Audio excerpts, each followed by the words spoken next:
आज हम पढ़ेंगे सिंधु घाटी सभ्यता, जो आता है first grade, second grade, third grade.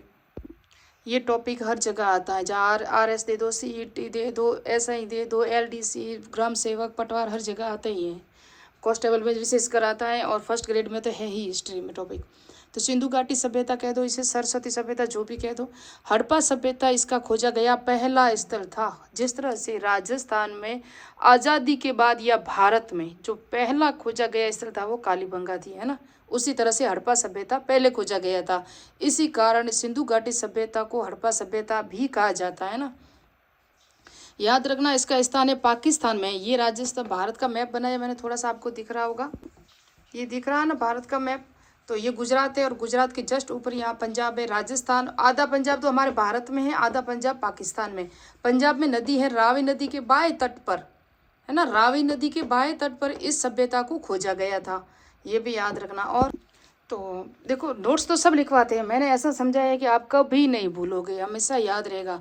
तो 1826 में चार्ल्स मेसन ने इसकी जानकारी दी थी। 1921 में DR साहनी, दयाराम साहनी को जानते हो आप, बैराट सभ्यता की भी खुद खोज इन्होंने की थी, उत्खनन किया था। DR यानी कि दयाराम साहनी ने इसको खोजा था। और 1926 में MS वत्स यानी कि माधव स्वरूप वत्स ने इसका उत्खनन किया।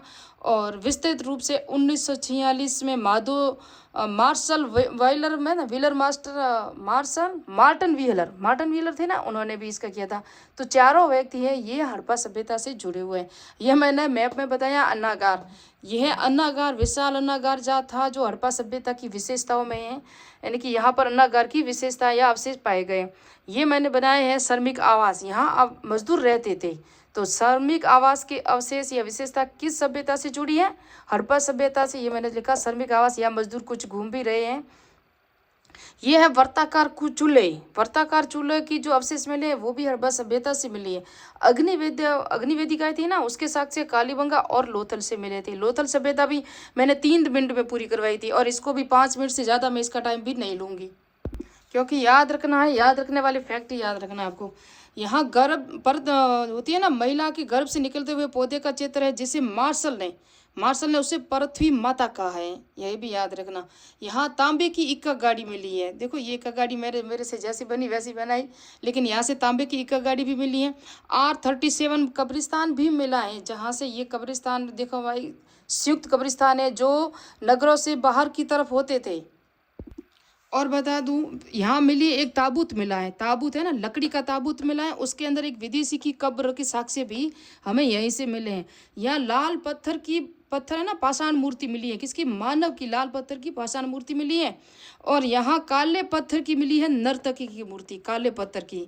और आगे हम जब मोहनजोदड़ो पढ़ेंगे वहाँ भी बताऊंगी। अभिलेख युक्त मोहरें मिली हैं, लेकिन अभी दिख नहीं रहा होगा आपको, तो ये आप देख सकते हो, अभिलेख युक्त मोहरें मिली है जिस पर कुछ लिखा हुआ है, और मिट्टी की मोहर लगती थी, यहाँ पर छाप लगती थी, ये यहाँ से मिली थी। और मैं बता दूं, सर्वाधिक मोहरें मिली थी ना, वो मोहनजोदड़ो से मिली थी, लेकिन अभिलेख युक्त मोहरें मिली है ना, वो हड़प्पा सभ्यता से ही मिली है। और यहाँ से गेहूँ और जौ के दाने मिले हैं, किसके? गेहूँ और जौ के दाने मिले हैं।